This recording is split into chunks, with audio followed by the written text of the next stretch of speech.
প্রিয় দর্শক, আসসালামু আলাইকুম। প্রদমে চলছে দেশজুড়ে উত্তেজনা। প্রতিপক্ষকে 1 ইঞ্চিও ছাড় না দেওয়ার হুঁশিয়ারি দিচ্ছে পরাশক্তিরা। এই মুহূর্তে হাতে পাওয়া ভয়ঙ্কর কিছু সংবাদ নিয়ে হাজির হয়েছি আপনাদের সামনে। ভিডিও শুরুতে থাকছে আজকের গুরুত্বপূর্ণ সর্বশেষ সংবাদ শিরোনাম। রাজধানীতে ভোটারদের টাকা বিতরণ, জামাত নেতার কারাদণ্ড। অ্যানির নির্বাচনী গাড়ি থেকে আটক 15 লাখ টাকা, যাচাই বাছাই শেষে ছেড়ে দিয়েছে যৌথ বাহিনী। ঝিনাইদহের 4টি আসনে ঝুঁকিপূর্ণ কেন্দ্র 237টি, বাড়তি নিরাপত্তা জোরদার। সর্বশেষ জানিয়ে দেব সবাইকে ভোট দেওয়ার, জয় পরাজয় মেনে নেওয়ার আহ্বান সিইসির। এতক্ষণ শুনছিলেন সংবাদ শিরোনাম, এবার বিস্তারিত। তবে তার আগে আমাদের চ্যানেলটি সাবস্ক্রাইব করুন এবং লাইক, কমেন্ট, শেয়ার করে পরবর্তী আপডেট পেতে আমাদের সাথেই থাকুন। রাজধানীতে ভোটারদের টাকা বিতরণ, জামাত নেতার কারাদণ্ড। ত্রয়োদশ সংসদ নির্বাচনের আগের দিন ঢাকা 6 আসনের একটি ভোট কেন্দ্রের সামনে টাকা বিতরণের অভিযোগে এক জামাত নেতাকে আটকের পর 2 দিনের কারাদণ্ড দিয়েছে ভ্রাম্যমাণ আদালত। দণ্ডপ্রাপ্ত মোহাম্মদ হাবিব সূত্রাপুর থানা জামাতের নায়েবে আমির। বুধবার 11 ফেব্রুয়ারি সূত্রাপুর কমিউনিটি সেন্টার ভোট কেন্দ্রের সামনে থেকে তাকে আটক করা হয়। তথ্যটি নিশ্চিত করেছেন সূত্রাপুর থানার ওসি মোহাম্মদ মতিউর রহমান। তিনি বলেন, হাবিবের কাছে টাকা পাওয়া গেছে, তবে কত টাকা পাওয়া গেছে সে তথ্য তাৎক্ষণিক জানতে পারেননি পুলিশের এই কর্মকর্তা। এ ঘটনায় পুলিশের উপকমিশনার মোহাম্মদ তারেক মাহমুদ গণমাধ্যমকে বলেন, কিছু ব্যক্তিকে টাকা দেওয়ার অভিযোগে স্থানীয় লোকজন জামাত নেতা হাবিবকে আটক করে পুলিশের কাছে সোপর্দ করা হয়। পরে জুডিশিয়াল ম্যাজিস্ট্রেট তাকে 2 দিনের সাজা দেন। তিনি আরও বলেন, আমরা তাকে কারাগারে পাঠিয়ে দিয়েছি, তবে তিনি দাবি করেন পোলিং এজেন্টদের চা নাস্তা খাওয়ানোর জন্য খামে করে 500 টাকা করে দিচ্ছিলেন। অ্যানির নির্বাচনী গাড়ি থেকে আটক 15 লাখ টাকা, যাচাই বাছাই শেষে ছেড়ে দিয়েছে যৌথ বাহিনী। লক্ষ্মীপুর 3 আসনে বিএনপির প্রার্থী শহীদ উদ্দিন চৌধুরী অ্যানির নির্বাচনী কাজে ব্যবহৃত গাড়ি থেকে 15 লাখ টাকা সহ বিএনপি কর্মী বদরুল আলম শ্যামলকে যাচাই বাছাই শেষে ছেড়ে দিয়েছে যৌথ বাহিনী। ওই অর্থ আটককৃত ব্যক্তির তা প্রমাণ দেওয়ার পরই তাকে ছেড়ে দেওয়া হয়। বদরুল আলম শ্যামলকে ছেড়ে দেওয়ার তথ্য নিশ্চিত করেছেন জেলার অতিরিক্ত পুলিশ সুপার রেজাউল হক।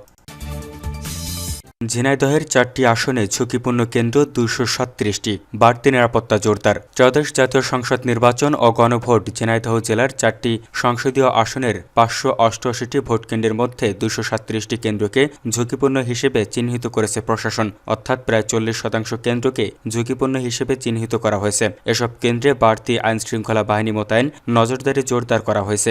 জানা যায়, ঝিনাইদহ 3, কোটচাঁদপুর, মহেশপুর আসনে সর্বোচ্চ 87টি কেন্দ্র ঝুঁকিপূর্ণ এবং ঝিনাইদহ 2 সদর হরিণাকুণ্ড আসনে 63টি, ঝিনাইদহ 1 শৈলকুপা আসনে 56টি এবং ঝিনাইদহ 4 কালীগঞ্জ আসনে 31টি কেন্দ্র ঝুঁকিপূর্ণ তালিকায় রয়েছে। জেলা প্রশাসন সূত্রে জানা গেছে, ঝুঁকিপূর্ণ কেন্দ্রগুলোকে অগ্রাধিকার দিয়ে নিরাপত্তার টহল বাড়ানো হয়েছে।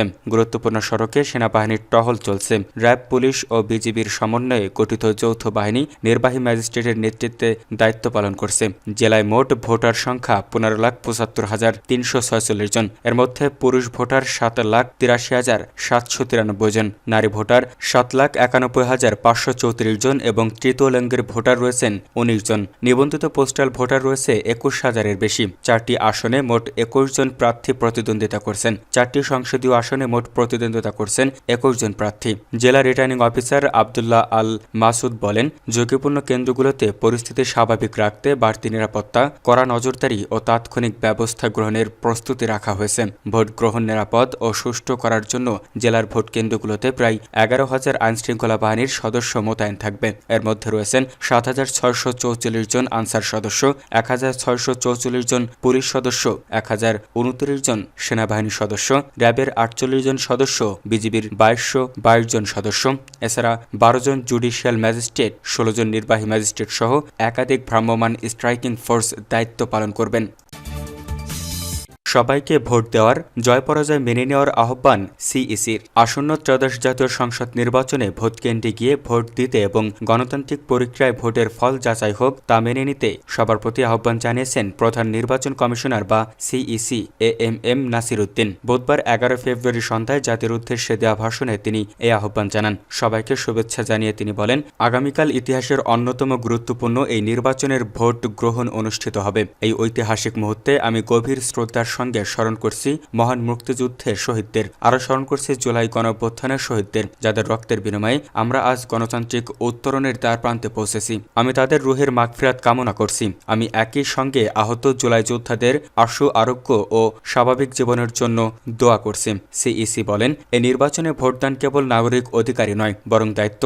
আমি আশা করি আপনারা সকলে সচেতনভাবে এই দায়িত্ব পালন করবেন। রাজনৈতিক দল, প্রার্থী ও ভোটারদের প্রতি আহ্বান, শান্তি ও সৌহার্দ্যপূর্ণ পরিবেশ রক্ষার্থে সকলে দায়িত্বশীল ও যত্নবান হবেন। ভিন্নমত গণতান্ত্রিক প্রক্রিয়ায় একটি স্বাভাবিক বিষয়। এই বিষয়টি স্মরণে রেখে আপনারা উৎসবমুখর পরিবেশ নিশ্চিত করে স্ফূর্তভাবে ভোট কেন্দ্রে আসবেন, পছন্দের প্রার্থীকে ভোট দেবেন এবং গণতান্ত্রিক প্রক্রিয়ায় স্বাভাবিক পরিণতি হিসেবে জয় পরাজয়কে মেনে নেবেন। ভোটার, প্রার্থী, নির্বাচন সংশ্লিষ্ট কর্মকর্তা, আইন প্রয়োগকারী সংস্থা, সাংবাদিক, পর্যবেক্ষক, সেবা প্রদানকারী সংস্থা ও ব্যক্তিসহ সংশ্লিষ্ট সবার উদ্দেশ্যে নাসির উদ্দিন বলেন, ব্যক্তিগত কষ্ট ক্লেশ তুচ্ছ করে জাতীয় নির্বাচনের এই মহতী ব্যবস্থাকে সহযোগিতা করে সার্থক করে তুলুন। নির্বাচনের যে কোনো অনাকাঙ্ক্ষিত ঘটনা মোকাবেলায় সহযোগিতার চেয়ে সিইসি বলেন, আমরা শান্তিপূর্ণ ও উৎসবমুখর পরিবেশে নির্বাচন অনুষ্ঠান করতে চাই। যে কোনো অনভিপ্রেত ঘটনা মোকাবেলায় নির্বাচনী কর্মকর্তা, মাঠ পর্যায়ে কর্মরত বিচারিক ও নির্বাহী ম্যাজিস্ট্রেট এবং আইন প্রয়োগকারী সংস্থাকে সহায়তা করুন।